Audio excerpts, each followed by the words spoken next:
안녕하세요. 현실 변호사 홍변입니다. 안녕하세요. 현실 변호사 겸변입니다. 네, 변호사님. 오늘 같이 나오신 분은 누구세요? 네. 이분은 윤예샘이라는 분이고요. 제 지인이고, 오늘 저희 유튜브를 좀 도와주기 위해서 아주 어려운 자리 함께 해주셨어요. 네, 처음 뵙겠습니다. 네, 반갑습니다. 제목이 맛있었어요. 네네. 간단하게 본인 소개하실 시간 드릴게요. 안녕하세요. 저는 작년에 겸 변호사님을 좀 만나가지고요. 좀 이런저런 이제 모임에서 만나보다가 이제 최근에 이제 촬영을 한다고 하셔가지고 도움을 조금이라도 드릴 수 있지 않을까 싶어가지고 처음 이제 유튜브 촬영하러 나왔습니다. 네. 어려운 자리 해주셔서 정말 감사드리고요. 감사합니다. 특히 이분이 아주 훌륭하신 분인데도 불구하고 아직 미혼이세요. 아이고. 그래서 보시는 분들 혹시 저에게 연락 주시면 알겠습니다. 여기까지 할게요. 상담 메일로 저한테 댓글이라도? 안내를 넣어드리겠습니다. 네, 좋습니다.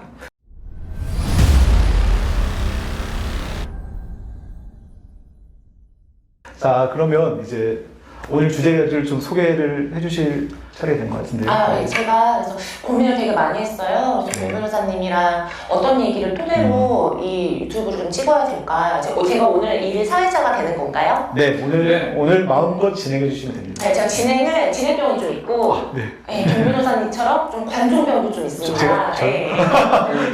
증세를 마음껏 여기서. 그래서 제가 그럼 오늘 일 사회자로서 이 오늘의 주제를 살짝 이끌어 가볼게요. 오늘 준비를 해본 거는 장안의 화제였던 최근에 종영이 되었던 SBS 드라마 펜트하우스 보셨나요 혹시? 네, 재밌게 봤습니다. 재밌게 보셨어요? 네. 저기 겸변님은요? 네. 저도 아주 재밌게 봤는데요. 저도 일단은 그 다음 화가 너무 궁금해지는 그런 드라마더라고요. 그래서 끊을 수 없는 그런 드라마여서 저도 다 봤고요. 근데 거기서 이제 가장 중요한 거는 저희는 또 변호사 아니겠습니까? 그래서 거기에 온갖 범죄들과 온갖 사건들이 나오는데 그런 거에 대한 질문을 많이 받았어요. 그래서 아마 오늘 궁금하신 게 있다면 그런 것들 저희에게 질문해 주시면 저희가 말씀해 드리는 걸로 하겠습니다. 네. 실제로는 그거예요. 네. 저는 사실 그렇게 삐까번쩍한 집에서 살아본 적이 없는데 돈을 많이 버시는 제가요? 저희요? 네, 그렇죠. 변호사님이니까 그런지 다 아닌가. 불편하게 하시네요. 불편하신 분인데. 아이고. 네. 저는 근데 저런 집이 다 진짜 세상에 존재하는 거예요? 전 진짜 모르겠어요. 그게 세트장인 건지 실제 집이 그렇게 존재하는 건지 사시는 거 아니세요? 놀리시나요? 제가 거기 살았으면 이런 걸 찍고 있겠어요. 먹어주려고 하는 건데. 그렇죠. 가본 적 없으세요? 네, 가본 적은 없지만 전 세트라고 믿고 있습니다. 근데 왠지 어딘가에 존재할 것 같긴 해. 네, 그렇죠. 그렇죠. 그러면 이제 첫 번째 질문입니다. 제가 한 2화쯤 보다 보니까요. 베론 학생이 나오거든요. 네. 베론 학생이 제니라는 학생에게 결국에는 제니의 자작극이었어요. 자작극이었는데 베론 학생이 제니 학생에게 음료수에다가 독극물을 탔다. 이런 의식을 갖게 되고 그렇게 돼서 정학을 당할 그 위기에 처하게 되거든요. 저는 보면서 근데 본인이 하지 않았기 때문에 CCTV에 찍히지도 않았고 그러니까 증거가 없는 거죠. 그렇죠. 증거가 없는데도 불구하고 그 정황만 가지고 어느 정도 법적 효력이 있는 건가 그런 생각이 들더라고요. 질문이가 그러니까 직접 증거는 없지만 정황 증거만으로도 유죄가 인정되는가 그렇게 생각하면 되는 거죠. 자, 홍변님. 그래서 이제 제가 말씀드리고 싶은 거는 이제 드라마 이런 데서 보면은 정황 증거 하는데 사실은 정황이 증거가 될 수 있을까라는 의문이 좀 있고 정황은 정황이라고 부를 수도 있고 정황 증거라고 부를 수도 있는 건데요. 예를 들면은 방에 2사람밖에 없었는데 한 명이 칼에 찔려 죽었다. CCTV도 없고 아무것도 없지만 정황만 있는 거잖아요. 근데 방에 2사람밖에 없었기 때문에 칼로 찌른 사람은 나머지 한 명일 수밖에 없는 거잖아요. 그렇죠. 그럴 때는 당연히 그것만 가지고도 판단할 수는 있을 것 같아요. 근데 그 자리에 사람이 많았고 독극물을 먹을 수 있는 가능성이 있는 사람들이 많았고 근데 결정적인 증거인 CCTV는 없고 지문도 없고 그렇다고 한다면 또 그것만 가지고 처벌하기 좀 어렵지 않을까요? 네, 가령 저도 그런 예를 들면 좋을 것 같은데요. 가령 최근에 화제가 됐던 고유정 사건이 있었어요. 네. 그 사건에서 고유정 살인죄로 기소가 됐는데 그 살해당한 시체는 없습니다. 그렇다면 시체를 못 찾았나요? 네, 시체를 저는 찾았다고 아 그래요? 생각하고 있었어요. 시체는 찾지 못했어요. 못했지만 그 나머지 정황들이 다 증거로 인정이 됐기 때문에 살인죄가 적용돼서 유죄를 받을 수 있었던 거죠. 그러니까 한마디로 결론을 말씀드리자면 정황 증거만으로도 유죄 입증은 충분히 가능하다. 네, 라는 거죠. 근데 단지 그 정황의 그 증거가 어느 정도 그렇죠. 입증이 되느냐, 검사가 얼마나 열일을 하느냐 거기에 달려 있다고 생각합니다. 제가 만약에 겸 변호사님한테 네. 커피를 줬어요. 네. 줬는데 여기다가 뭘 탄 거야. 네. 탔는데 나의 지문도 없었고 우리 방에 우리 셋만 있었던 거죠. 네. 네. 그럼 그런데- 저는 아니죠. 그러니까 이제 보통 이런 정황을 가지고 하나하나 이제 낱말 맞추기식으로 들어가는 그렇죠. 건 거죠. 네. 네. 모든 형사 재판은 증거 재판주의이기 때문에 네네. 증거만 가지고 판단해야 돼요.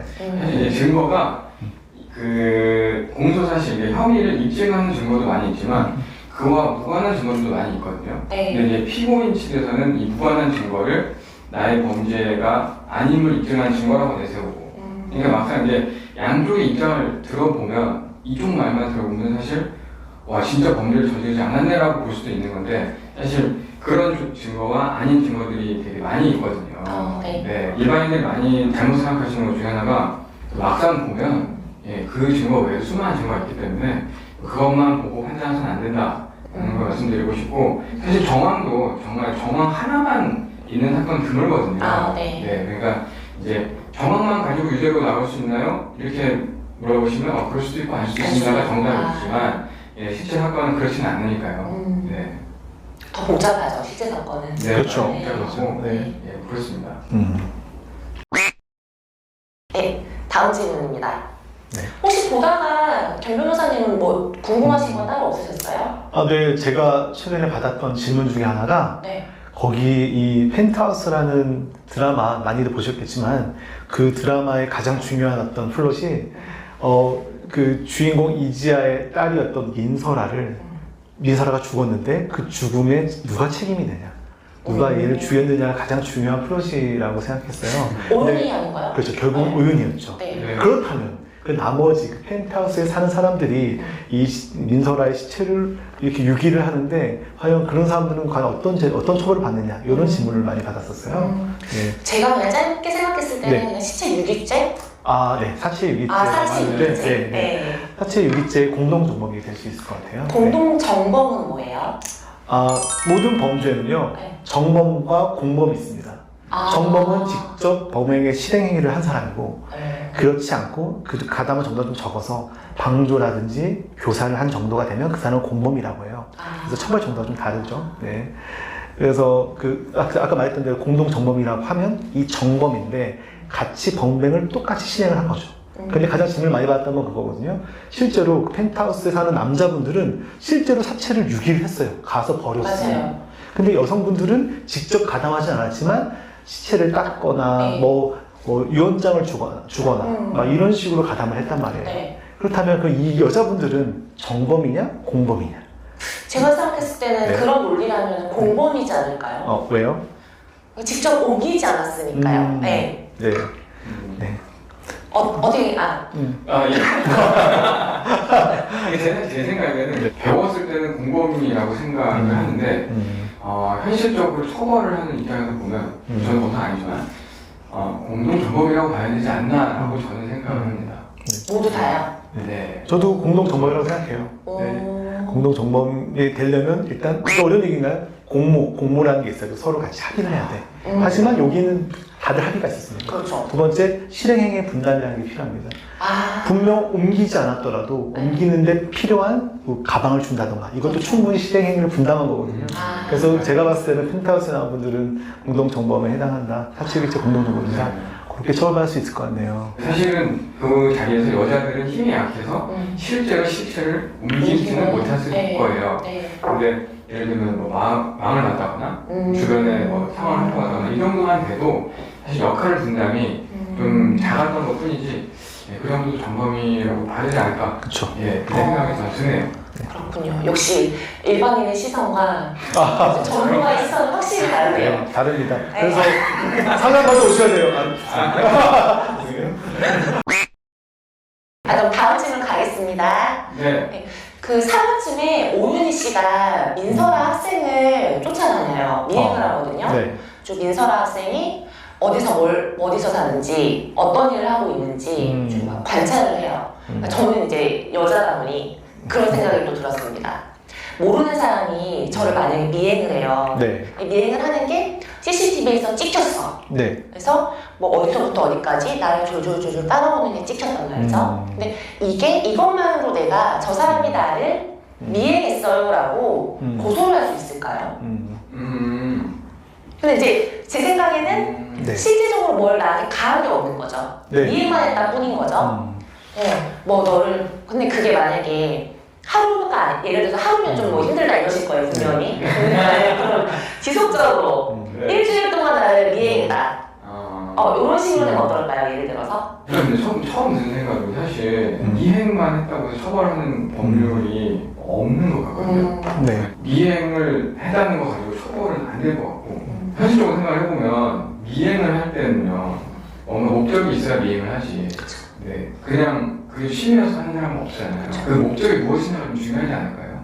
예를 들면은 성범죄를 목적으로 쫓아다녔다 라고 한다 그러면 먼 발치에서 지켜보는 것만은 범죄가 안 되겠지만 실제로 더 가까이 보기 위해서 뭐 원룸의 현관을 열고 들어갔다든지 문고를 잡았다든지 이렇게 되면은 그 실행의 착수가 인정이 될 수는 있을 것 같아요. 그렇죠. 아니면 뭐 물건을 훔치기 위해서 미행을 했다. 그러면은 뭐 비밀번호를 이렇게 엿봤다든지 이 정도가 되면 실행 착수가 인정될 수도 있겠지만 그냥 쫓아다닌다고 해서는 네 그걸 처벌하는 법이 없기 때문에 처벌은 안 될 것 같고 근데 이제 그런 문제도 있어요. 네. 우리나라는 그 법률에 정해진 것만 처벌을 하다 보니 뭐 당연히 그래야 되겠지만 실제로 처벌을 받지 않지만 범죄에 가까운 행위들이 꽤나 있습니다. 네. 네, 그 경계선도 좀 애매한 부분이 있고 정말 범죄를 많이 예방하기 위해서는 좀 빈 곳에 그런 것도 좀 범죄로 네, 많이 지정되지 않나 싶지만 뭐 그건 어려운 문제니까요. 네. 그럼 또 여기서 제가 또 이제 문득 생각이 난 게 있는데 만약에 모르는 사람이 미행을 했는데 네. 흉기를 들고 어허. 네. 누가 봐도 막 칼 막 이런 거 네. 들고 계속 미행을 했어요. 네. 며칠 동안. 네. 그것은 네. 처벌될 수 있습니다. 이거 가능한가요? 네. 왜냐하면 이거 아까 만약에 이제 살려고 했으면 처벌 안 받고 신상품이 팔려고 들어왔어요. 안 되는구나. 아니요 8년 들어왔어도 그렇게 위협적인 모습을 보면 안 되죠. 오나 욕구. 그렇죠. 옹칼입니다. 그렇죠. 그러니까 처벌할 수 있다는 얘기는 네, 처벌될 수 있다는 얘기는 자 아까 우리 아까 말씀해 주신 것처럼 우리는 죄형 법정주의의 시대에 살고 있는 거예요. 죄형 법정주의, 죄와 형벌은 법으로 정해진 것만 처벌한다는 얘기죠. 범죄가 법에 없으면 처벌할 수 없는 거예요. 네, 그게 죄형 법정주의인데요. 결국 아까 우리 미행을 처벌하지 못했던 것은 미행죄가 없기 때문이에요. 누구를 쫓아다니는 게 죄가 형법에 있다면 처벌할 수 있습니다. 찾아볼까? 네, 없습니다. 너무 큰데? 네, 그래서 없기 때문에 우리가 처벌할 수 없는 거고요. 다만 지금 말씀하신 것처럼 칼을 들고 쫓아온다는 거는 이게 강도 목적이 될 수 있어요. 다만 이거는 실행행위는 아직 강도의 실행행위는 폭행부터 시작되지만 폭행 전에 이제 폭행 전 단계를 예비 단계라고 하거든요. 네. 강도의 목적을 가지고 범행을 시작하기 전에 그 예비 목적을 가지고 칼을 들고 온 것만으로도 강도 예비죄라는 건 우리 형법에 존재하거든요. 그래서 강도 예비죄로는 처벌할 수 있을 것 같아요. 혹은 살인 예비죄. 사실 제가 한 가지 드리고 싶은 말씀인데 항상 그 부분이 증명이 안 되니까 그렇죠. 예를 들면은 어린아이 살인 사건 같은 경우에도 이게 주장하는 건 우리가 죽이려고 때린 건 아니라는 거예요. 정인이 사건 말씀하시는 거죠? 죽이려고 때린 건 아니라는 거예요. 근데 객관적으로 봤을 때는 이 정도는 네가 죽이려고 때린 거 아니냐라고 보는 거잖아요. 그러니까 그 목적상 증명이 잘 안 됩니다. 네. 사람이 범죄를 저지르는 순서는요, 내가 범죄를 마음을 먹고 가서 실행을 하는 순서로 진행이 되는데, 이거를 밝히는 과정에서는 결과를 먼저 보고 이 사람의 내심의 상태를 추정하게 되죠. 네. 그러니까 이게 거꾸로 해요. 그러다 보니까 나는 거짓말을 할 수가 있는 거예요. 그렇죠. 내가 이거를 하려고 그런 게 아닌데 어쩌다 보니 이렇게 된 거다. 네. 어차피 내심의 상태는 보지 못하기 때문에 그렇죠. 객관적인 그 정황들을 보고 판단해야 되는 겁니다. 어쨌든 범죄라는 거를 범죄가 성립하고 처벌하기 위해선 이제 요건들이 필요한데 거기에 반드시 들어가는 게 고의라는 거예요. 아까 말씀하신 범행의 목적 같은 것들을 우리 고의라고 얘기하고 많은 분들이 알고 있을 겁니다. 고의가 있어야 되고 실행행위라든지 결과들이 있어야 범죄가 성립이 되는 거예요. 그런데 이 고의 입증이 어렵죠. 말씀하신 대로 이게 핵심이에요. 근데 이거는 보통 어떻게 하냐면 간접 그 정황 증거들, 간접 증거들이라 그러거든요. 직접 증거. 왜냐하면 우리의 마음을 어떻게 증명해요? 그렇죠. 이런 걸 보고 이런 고의가 있을 거라고 추정을 해주는 거죠. 보통 그런 식으로 진행되기 때문에 사실 아마 이번 정의 사건도 아마 거기서 충돌될 거예요. 이게 살인의 고의를 가지고 했는지 아니면 그냥 학대의 고의를 가지고 했는데 그냥 죽어버렸는지 이 두 개는 워낙 그 형량의 차이가 있기 때문에 그걸 가지고 아마 검사와 변호사의 싸움이 시작됩니다.